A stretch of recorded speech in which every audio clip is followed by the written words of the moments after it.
Elezioni amministrative, il verdetto. Lunedì 27 maggio alle 15 chiudono i seggi elettorali e sul voto amministrativo del primo turno cala il sipario. Sipario che si alza negli studi di Antenna 3. Alle 15 parte la lunga maratona elettorale di X News. I risultati, i commenti, le opinioni del dopovoto.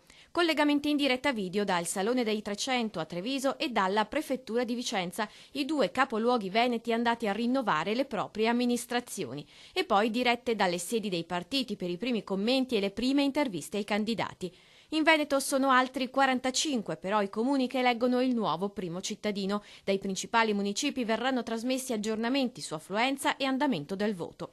A coordinare la maratona, dallo studio centrale, il direttore delle news Domenico Basso, che commenterà le prime proiezioni con tanti ospiti. E in prima serata, dalle 21, dunque, il riepilogo dell'andamento del voto e i primi veri risultati. La maratona elettorale continuerà dunque anche martedì mattina a partire dalle 7 con X News prima pagina, la rassegna stampa del dopovoto con i commenti alle prime pagine assieme ai protagonisti della competizione elettorale, i risultati definitivi del voto amministrativo e gli aggiornamenti dalla stampa online.